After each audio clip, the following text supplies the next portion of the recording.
Muy buenas noches. Vamos a esperar unos minutos para que se puedan conectar las personas para la transmisión del día de hoy, a cargo de el doctor Chaín Pedro Hurtado Campos, respecto al tema el apartamiento del precedente civil desde la jurisprudencia casatoria, cómo apartarse de un pleno casatorio. Vamos a dar unos minutos para que se puedan conectar a la transmisión en vivo de la Comisión de Derecho Civil de la Sociedad Peruana de Derecho, ¿sí? Para poder dar pase, en este caso, al ponente del día de hoy.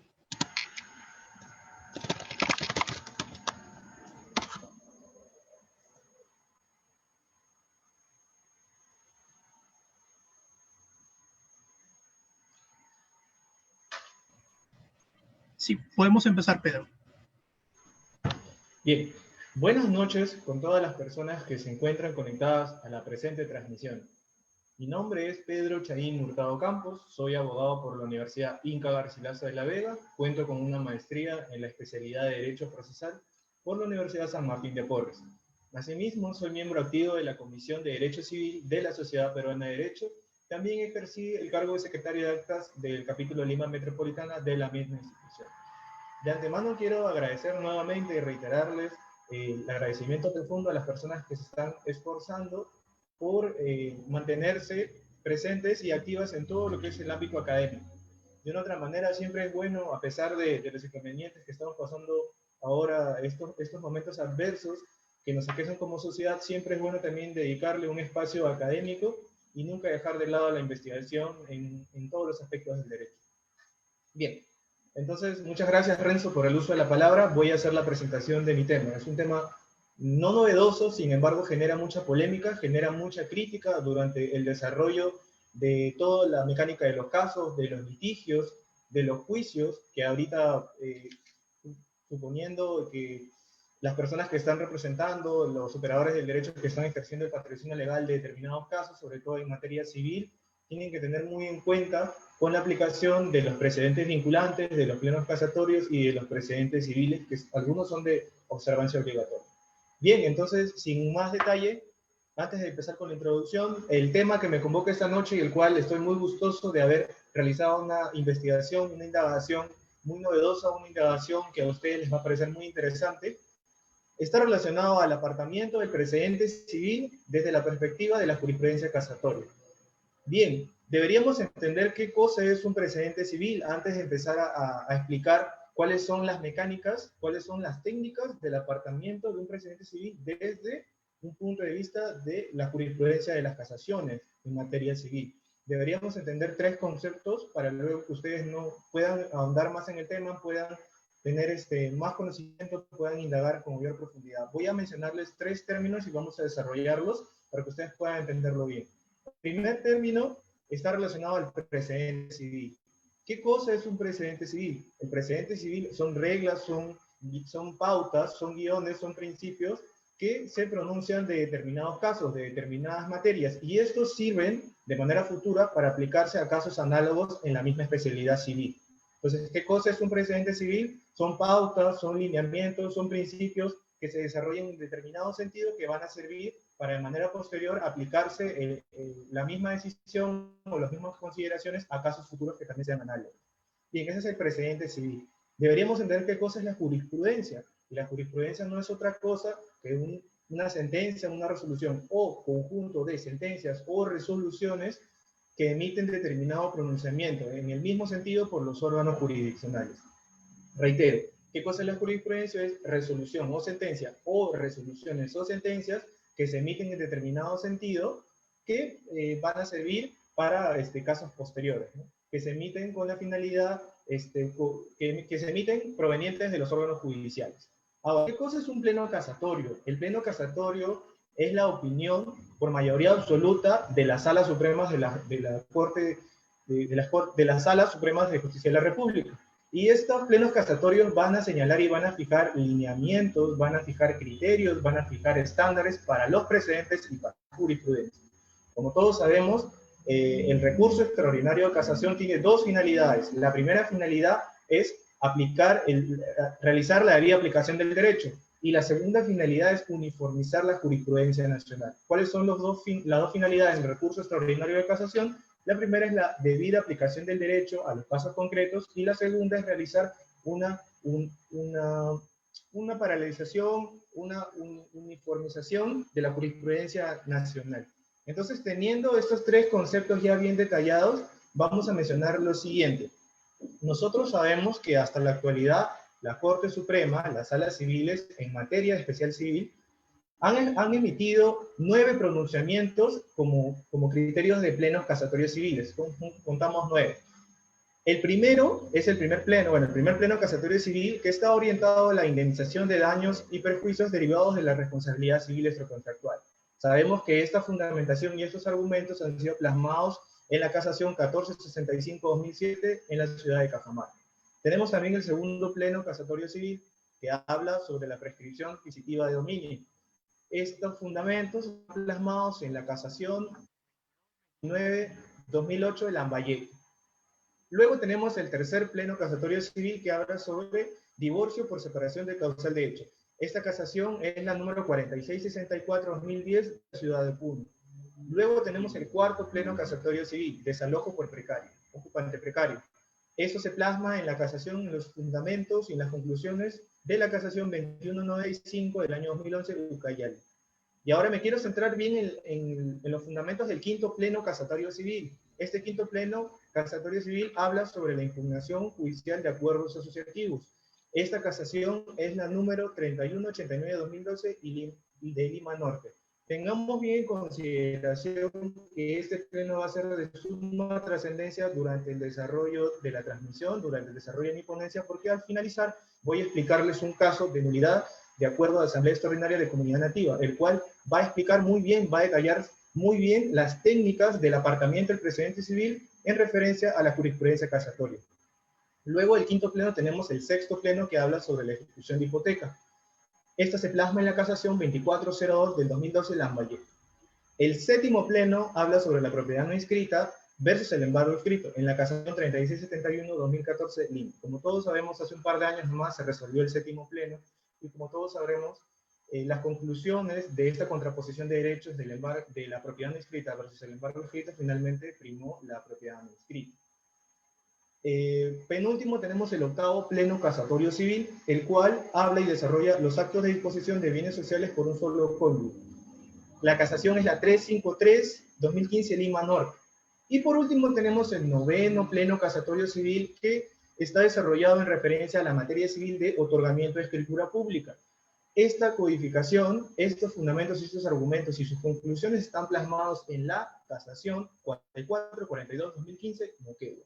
Ahora ustedes me preguntarán, doctor Pedro, pero ¿por qué se ha tomado el trabajo de mencionar absolutamente todos los plenos jurisdiccionales? Sabemos que son 9. Bueno, les voy a hacer una crítica, y una crítica incisiva a todas las personas que trabajamos dentro del sistema judicial, a las personas que somos superadores del derecho, los magistrados, los asistentes, los abogados patrocinantes, los practicantes, las personas que trabajan en notificación, los escribanos, los relatores. Absolutamente todas las personas sabemos que estos plenos casatorios sirven para determinar reglas para los precedentes, así como para la jurisprudencia en general. Sin embargo, estos 9 plenos casatorios no desarrollan todo el bagaje de conflictos, todo el bagaje de especialidades que se pueden interponer mediante litigio. No contemplan absolutamente toda la clase de procesos de materia civil que se puedan ver en el día a día durante la actividad jurisdiccional. Entonces, de una otra manera, sí ayudan. Los 9 plenos casatorios civiles se han establecido con la finalidad de uniformizar la jurisprudencia nacional, con la finalidad de agilizar y de emitir un pronunciamiento que genere predictibilidad al momento que uno recurre a un órgano jurisdiccional. Sin embargo, la crítica excesiva va en el siguiente sentido: no abarca absolutamente todos los litigios que de una otra manera en el día a día se presentan. Entonces, tengamos bien en consideración eso, porque de una otra manera es una herramienta que nos facilita el trabajo. Sin embargo, yo considero, y creo que muchas personas también consideran, que la Corte Suprema de Justicia de la República debe ser pionera, debe ser uno de los entes jurisdiccionales que tome la iniciativa para el mejor funcionamiento de la actividad jurisdiccional. Y para eso también necesitamos mayores criterios, no solamente de algunas especialidades, sino también de otras materias relacionadas al litigio civil, que también requieren determinados criterios para la aplicación de precedentes, así como la aplicación de una buena jurisprudencia en ese sentido, en materia civil.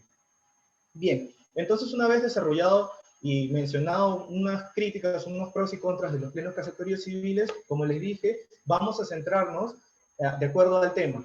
Tenemos el quinto pleno casatorio civil, que es la impugnación de acuerdo asociativo o de asociación, la impugnación judicial, y tenemos el noveno pleno casatorio civil, que se desarrolla en referencia al otorgamiento de la escritura pública. ¿Y por qué? Me dirán, doctor Pedro, ¿pero por qué ha elegido usted estos dos? Bueno, el tema central es el apartamiento del precedente civil en referencia a la jurisprudencia casatoria.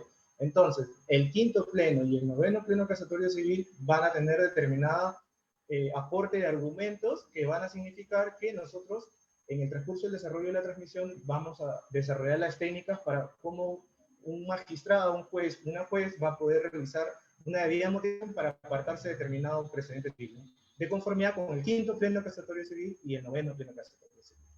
Entonces, una vez hecha la introducción de los términos de lo que es jurisprudencia, de lo que es un precedente civil, de lo que es un pleno casatorio, una crítica pros y contra de los plenos vigentes y los que de repente podrían también esgrimirse en el futuro, vamos a empezar a desarrollar el apartamiento del Código Procesal Civil y jurisprudencia casatoria.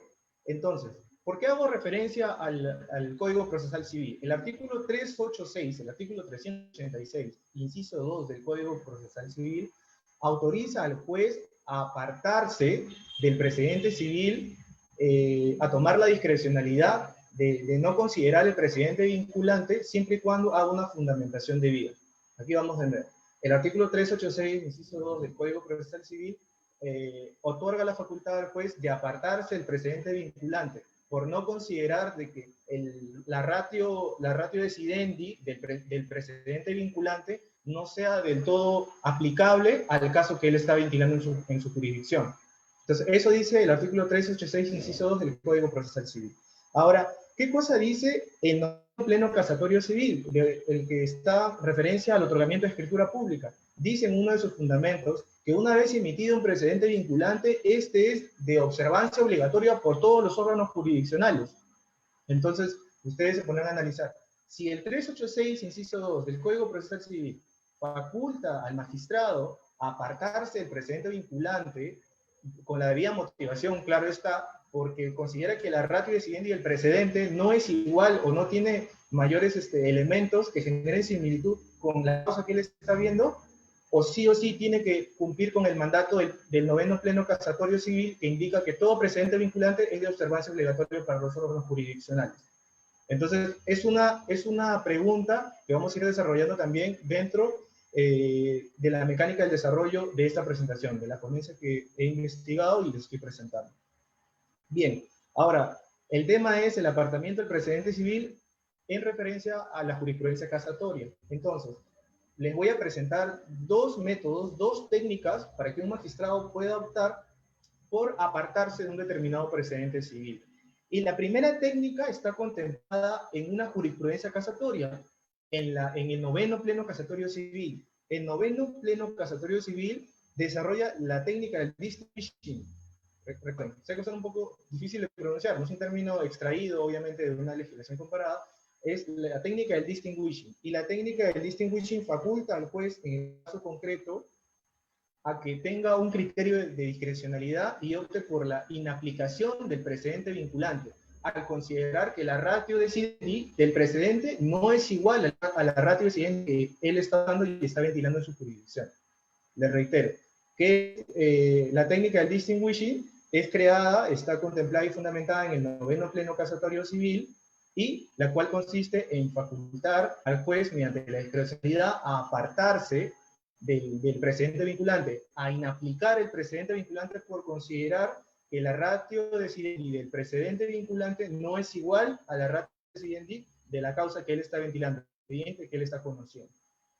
¿Ya? Esa es la técnica del distinguishing. Ahora, también existe otra técnica. Esta segunda técnica se llama la técnica del overrunning. La técnica, recuerden, del overrunning. Esta técnica es desarrollada bajo el quinto pleno casatorio civil, que habla sobre la impugnación judicial de acuerdos societarios y asociativos. ¿Ya? Esta técnica del overrunning está diferenciada con la técnica del distinguishing, en la que, como les mencionaba, la técnica del distinguishing faculta al juez bajo la discrecionalidad de apartarse del precedente vinculante, inaplicar un precedente con la debida fundamentación, por considerar que la ratio decidendi no es igual a la del precedente con la de su caso que él estaba conociendo. Sin embargo, a diferencia de esta técnica del distinguishing, el overruling se diferencia de lo siguiente. El overruling es creada y es fundamentada en el desarrollo de la casación del quinto pleno casatorio civil, y la cual no consiste en apartarse, sino en derogar un precedente vinculante y crear uno nuevo. Resulta que la técnica del overruling consiste en que la Corte que está revisando la elaboración del nuevo precedente ve o verifica y constata la creación de un nuevo derecho, y por lo tanto tiene que subrogar el anterior precedente que se pronuncia en ese sentido, en ese extremo. Entonces, las diferencias van en el siguiente orden. Técnica del distinguishing es facultar al juez de distanciarse, de inaplicar el precedente con la debida fundamentación por considerar que la ratio decidendi y el precedente es distinta al caso que él está conociendo. Y contrario sentido.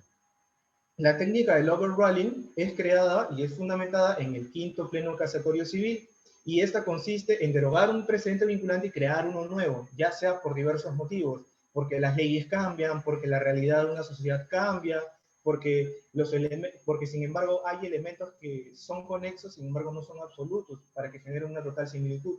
Entonces recuerden, la técnica del distinguishing es facultar al juez con la idea discrecional de que se puede apartar del precedente vinculante con la debida motivación por considerar que la ratio decidendi no es igual la del precedente con la de su caso. Y la del overruling consiste en que la Corte que está analizando la elaboración del nuevo precedente considera que hay diversos elementos que no están iguales al antiguo precedente, por lo tanto, se tiene que crear uno nuevo. Y ese nuevo precedente deroga al anterior. Esas son las dos técnicas del apartamiento de los precedentes de conformidad con la jurisprudencia casatoria. Recuerden que los dos plenos casatorios, el quinto y el noveno, empiezan a detallar al distinguishing, que es el noveno, y el overruling, el quinto pleno casatorio civil. Bien. Ahora, el apartamiento motivado del precedente ¿y qué cosa implica la motivación del apartamiento? Bien, les comentaba, ¿no? El artículo 386, inciso 2, faculta al juez, al magistrado, a la juez, de apartarse del precedente vinculante, generar una aplicación del precedente de manera discrecional con la debida fundamentación. Y ahora, les comento, ni el quinto pleno casatorio civil, ni el noveno pleno casatorio civil han establecido parámetros o estándares que vayan a generar que se complementen con la fundamentación. Ahora, el juez de repente puede decir, ya, yo considero que este caso no es aplicable este precedente porque no tiene la misma ratio decidendi, o hay elementos que se diferencian o generan mucha diferenciación. Entonces, simplemente voy a inaplicar, me voy a apartar de conformidad con el artículo 386, inciso 2 del Código Procesal Civil. Pero no es así tan simple, tiene que fundamentar.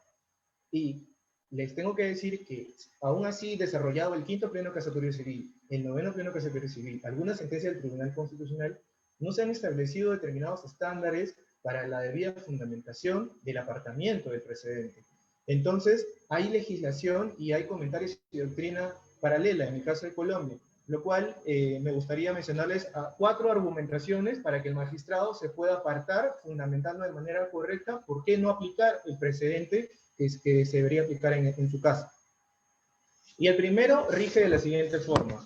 Dice que a pesar de que existan similitudes entre el caso que se debe resolver y uno resuelto anteriormente por una alta corte, existen diferencias relevantes no consideradas en el primero y que impiden igualarlos. Este supuesto que equipara al que nuestra Corte Suprema del Perú lo denomina el supuesto de distinguishing. Les comentaba, ¿verdad?, que a pesar de que existan elementos que generen similitud de un caso con otro, de un precedente con un caso nuevo, la similitud no es al 100%, y eso ya entra como una facultad discrecional del juez, a ver si finalmente decide aplicar o decide inaplicar el precedente. Ese sería un fundamento.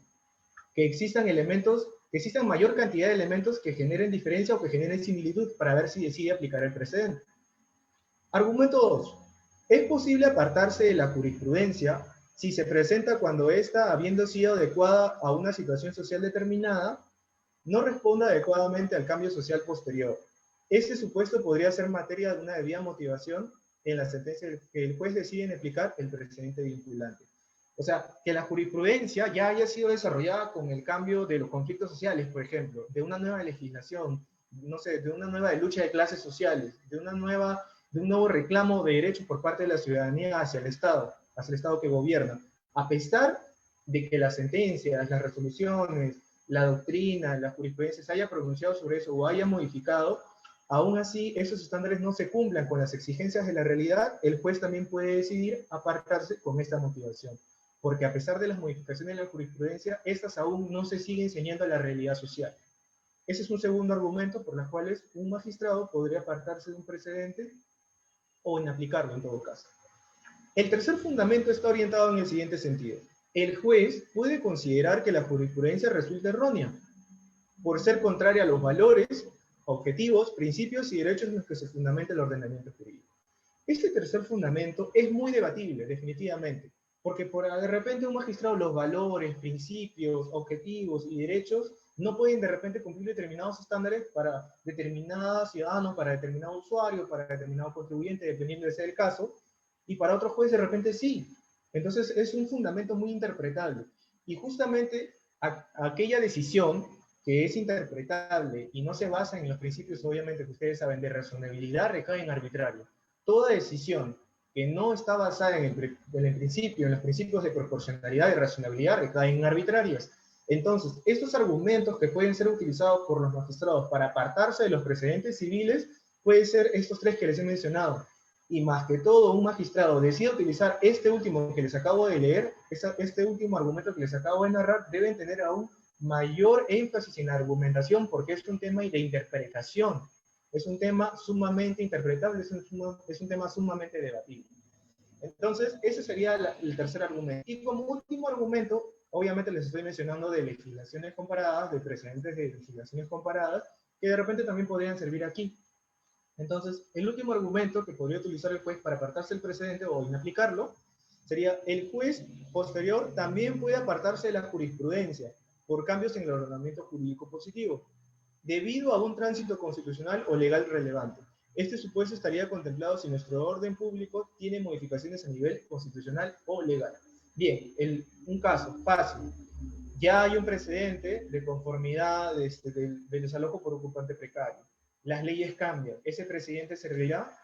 Puede ser que sí, puede ser que no, puede ser que sirva a medias. El juez de repente no está en la facultad de generar un precedente, porque de repente puede ser un precedente de primera instancia, o puede ser un juez que no está facultado, o puede ser un juez de segunda instancia que no se quiere arriesgar a generar un nuevo precedente. Entonces, puede simplemente el juez solicitar a inaplicar el precedente vinculante por considerar que no se ajusta a la realidad o porque considera que hay una nueva modificación constitucional o legal. Y que para explicar este precedente tiene que estar obviamente de conformidad con las modificaciones constitucionales actuales o en su efecto con las modificaciones legales actuales.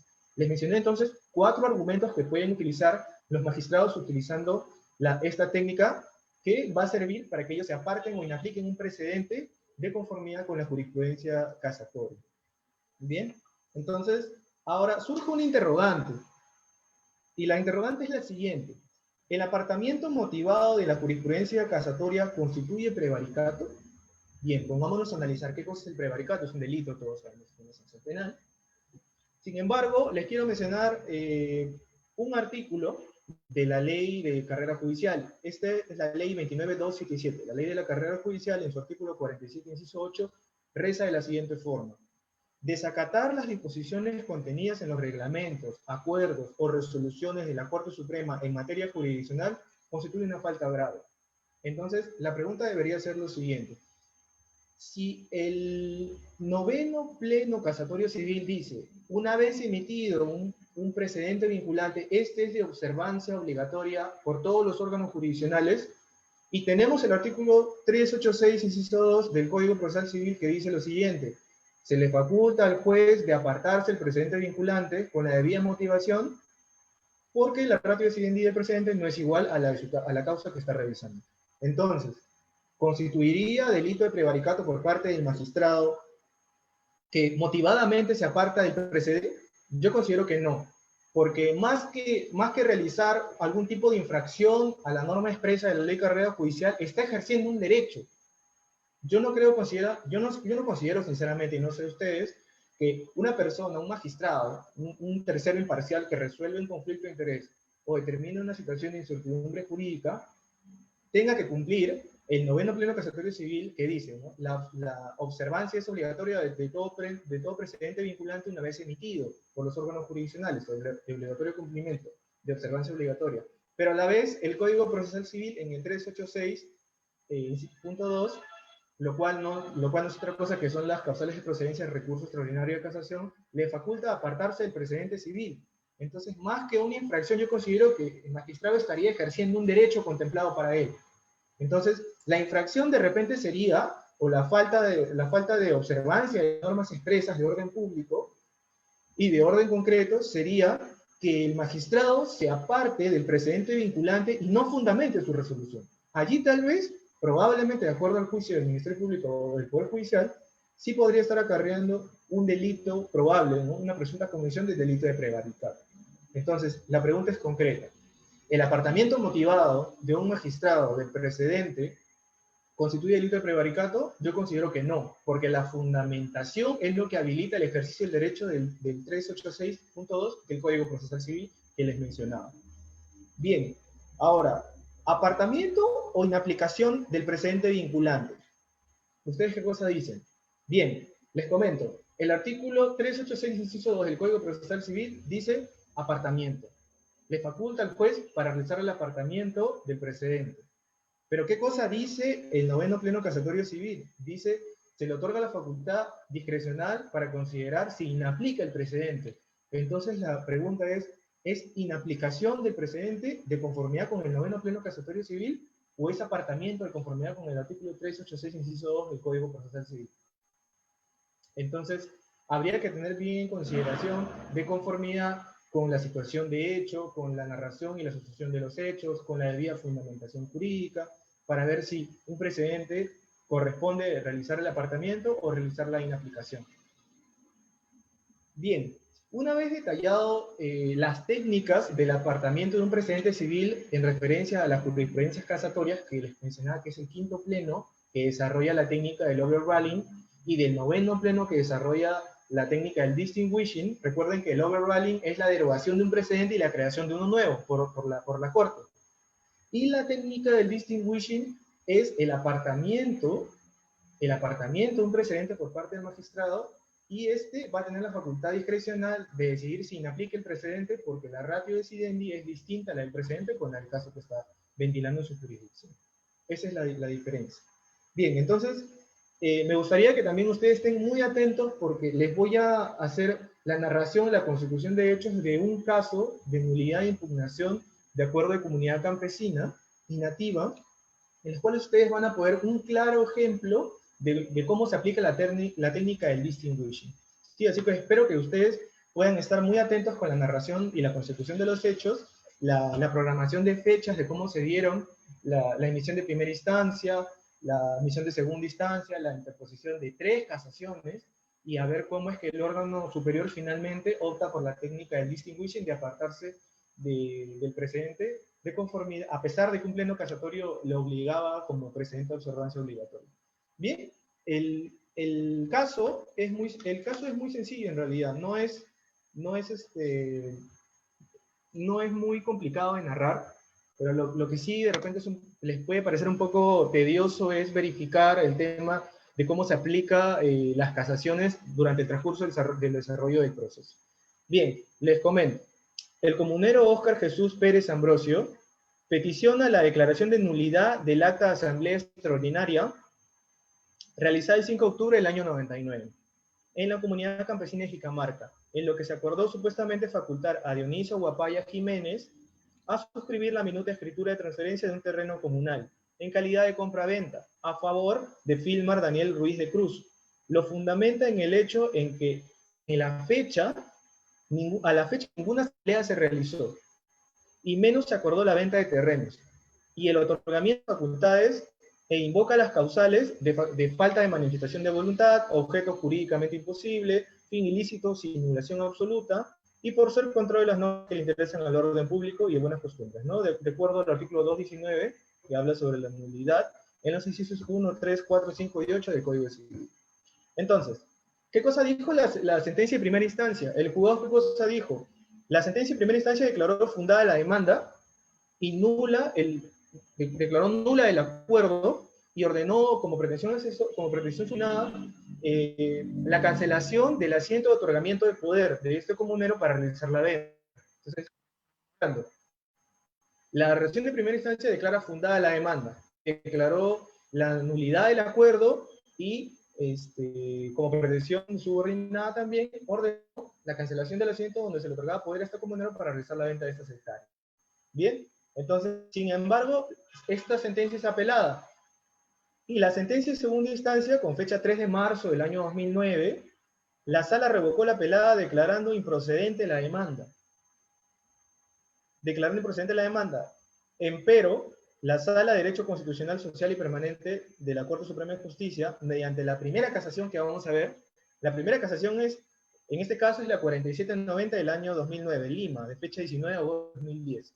Esta casación dice, anuló y estableció que la pretensión era de nulidad de acto jurídico y no de impugnación judicial de acuerdo asociativo. Entonces, esta primera casación dice, anuló la sentencia de vista por la sala civil y indicó lo siguiente, dijo que este es un proceso de nulidad de acto jurídico, bueno, referencia al acuerdo, y dijo que se descarta la posibilidad de que sea una demanda de impugnación judicial de acuerdo asociativo. Eso fue lo que dijo la primera casación. Ahora, bajo la sentencia de sentencia casatoria, la sala se pronuncia de nuevo, con fecha 27 de diciembre de 2011, e indica lo siguiente.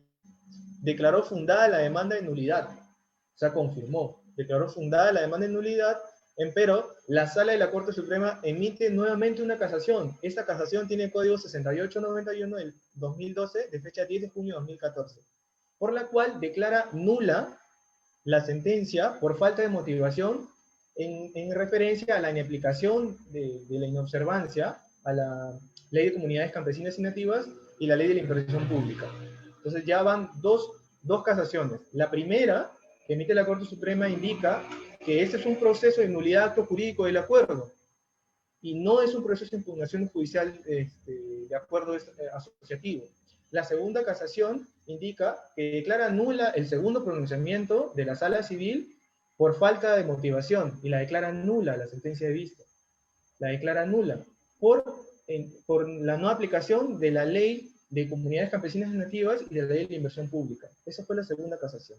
Y bueno, la tercera casación, con fecha 9 de agosto del año 2014, se publicó con código 3189 del 2012 en Lima Norte, que contiene la resolución del quinto pleno casatorio civil. Y aquí es lo que viene la materia de interpretación para la técnica del distinguishing, que presten mucha atención, por favor.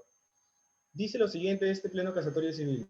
La impugnación de todo acuerdo emitido por una asociación civil se fundamenta de manera obligatoria e insoslayable en lo dispuesto por el artículo 92 del Código Civil. O sea, toda impugnación de acuerdo asociativo se tiene que regir bajo las reglas del artículo 92 del Código Civil. Y el artículo 92 del Código Civil detalla y precisa los requisitos para la impugnación judicial de acuerdos asociativos. Impugnación judicial de acuerdos. No es la nulidad del acto jurídico, como el 219 del Código Civil. Entonces concluye lo siguiente. Los asociados no pueden interponer indistintamente pretensiones que cuestionen los acuerdos asociativos, sustentados en el libro 2 del Código Civil, que habla sobre la nulidad del acto jurídico y otras normas, fuera del plazo previsto del artículo 92 del citado cuerpo, ¿no? Lo que le mencionaba, lo que es impugnación judicial de acuerdo. Y estos establecen un plazo de 60 y 30 días. Como ustedes sabrán, la impugnación judicial de acuerdos establece dos plazos. Si el acuerdo está inscrito en la partida de la persona jurídica, tendrá un plazo para impugnar de 30 días. Y si el acuerdo no está inscrito, tiene un plazo de impugnar de 60 días. Entonces, este quinto pleno casatorio civil modificó el criterio y dijo que todo cuestionamiento, toda impugnación de un acuerdo de asociaciones tiene que realizarse bajo los plazos del artículo 92 del Código Civil, que habla sobre la impugnación judicial de acuerdos, y no bajo los plazos de la nulidad del acto jurídico, el 219 del Código Civil. Como ustedes sabrán, el plazo para interponer la nulidad de un acto jurídico desde su celebración es de 10 años. Entonces, de 10 años a 30 días o 60 días es un plazo sumamente discrepante, es un plazo que se distancia mucho de uno con otro. Entonces, eso fue lo que dijo el quinto pleno casatorio civil. Ahora, este pleno casatorio civil se emitió con fecha 9 de agosto del 2014. Y luego de eso, la sala civil, teniendo en consideración que tenía ya este quinto pleno casatorio civil, que obviamente es precedente vinculante y de obligatorio cumplimiento, emitió la siguiente resolución. Y de una otra manera, leyendo los argumentos del quinto pleno casatorio civil, del precedente vinculante, de conformidad a la situación de hecho, optó de todas maneras y dijo lo siguiente: el expediente de autos con fecha 8 de agosto de 2016 se expidió la tercera sentencia de vista, o sea, de la sala civil. Materia de análisis, también por la segunda sala civil y nuevamente en discordia, confirmando a la apelada, bajo el fundamento de que lo resuelto en el quinto pleno casatorio civil era inaplicable al presente caso por ser distinto. Y ustedes se preguntarán, ¿por qué por ser distinto? Porque el quinto pleno casatorio civil dijo lo siguiente: los plazos para la impugnación de cualquiera que solicite cualquier asociado de un acuerdo tiene que regirse bajo los plazos del artículo 9.2 del Código Civil, que es la impugnación judicial de acuerdo susceptivo, acuerdo estatutario, ¿ya? Y no bajo los plazos de la nulidad del acto jurídico, del 219. Pero lo que dijo la sala, dijo, esto está en referencia, la ratio decidendi está en referencia a una persona jurídica que es una asociación, no una comunidad nativa o campesina. Entonces la ratio decidendi no existe, o sea, los elementos en común de una otra manera discrepan. Entonces, por lo tanto, al no ser la misma ratio decidendi, la sala civil optó por apartarse del precedente vinculante del quinto pleno casatorio civil, por ser una ratio decidendi distinta. Porque, como ustedes sabrán, la persona jurídica de comunidades campesinas y nativas tienen sustento en la Constitución, en determinados artículos. Tienen una personería jurídica, una estructura organizacional, una estructura jerárquica distinta al de una asociación. Tienen de una otra manera una independencia una con otra.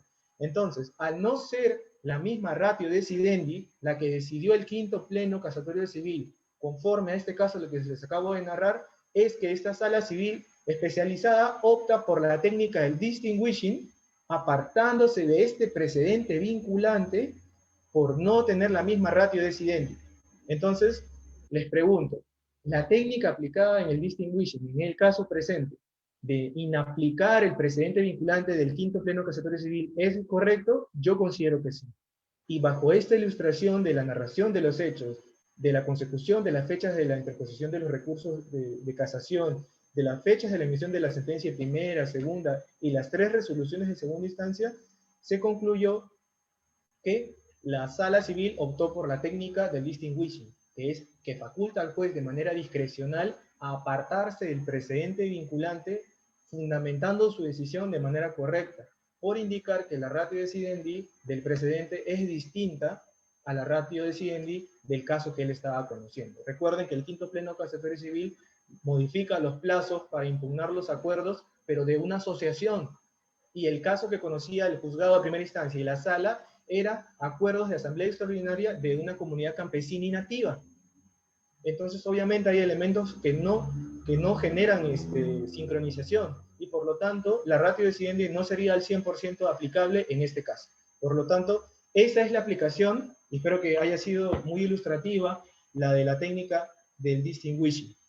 Y ahora, por último, como ustedes sabrán, el aporte académico es muy importante. Como ustedes sabrán, siempre es bueno estar en bastante investigación académica, siempre es bueno estar a la vanguardia con el aporte de la ciencia del derecho, lo cual nos debe motivar siempre a que las reglas de juego, a que las reglas procesales, a que la jurisprudencia casatoria, los precedentes vinculantes, los plenos jurisdiccionales, tengan de una otra manera pronunciamientos que generen predictibilidad, como les mencionaba al inicio de la presentación. Y en ese sentido, debo mencionarles que en las oficinas del Congreso se encuentra el anteproyecto de la ley del precedente vinculante. Es un cuerpo normativo que va a contener las pautas, parámetros, técnicas para apartarse de determinados precedentes, conforme yo les he explicado, y lo cual va a ser de mucha utilidad, porque como ustedes sabrán, todos los operadores del derecho, las personas que manejamos litigio, aquellas personas que asesoramos o patrocinamos casos que llegan a lo que es litigio civil, y tenemos que sustentar mediante argumentación de precedentes, tenemos que sustentar pronunciamientos anteriores para casos análogos. Este cuerpo normativo va a ser de mucha utilidad. Yo considero que bajo esta aplicación y la aprobación, de ser el caso, de la ley del precedente vinculante, que está como anteproyecto, como una iniciativa legislativa, va a generar que tengamos una justicia más eficiente, pronta y equitativa para todos los ciudadanos y toda la administración pública y privada, de ser el caso. Bien, entonces yo espero que haya sido de gran aporte la investigación que he realizado. Veo que no hay preguntas. De antemano tengo que agradecer a la Sociedad Peruana de Derecho, en especial a la Comisión de Derecho Civil de esta institución, por la oportunidad nuevamente de brindarme una ventana académica con la cual, con esos pequeños aportes, yo sé que todas las personas que siempre estamos al día a día con las charlas virtuales, con los aportes académicos, con las innovaciones que nos lleva el ejercicio del derecho, siempre tenemos que estar muy contentos de seguir aportando y de seguir recibiendo conocimientos. Así que yo espero que este granito de arena académico haya sido de mucha utilidad. Les reitero, muchas gracias nuevamente, ¿no? Mis agradecimientos a la Comisión de Derecho Civil de la Sociedad Peruana de Derecho, a las personas que han gestionado la organización de esta transmisión, y bueno, conmigo será hasta otra oportunidad. Estoy muy contento de haber aportado, y bueno, muchas gracias con todos por estar presentes, y listo, conmigo será hasta otra oportunidad. Muchas gracias. Muchas gracias por haberse conectado a la transmisión de la Comisión de Derecho Civil de la Sociedad Peruana de Derecho. Asimismo, los invitamos a poder seguir con las transmisiones los días lunes a las 8 de la noche. Buenas noches, muchas gracias.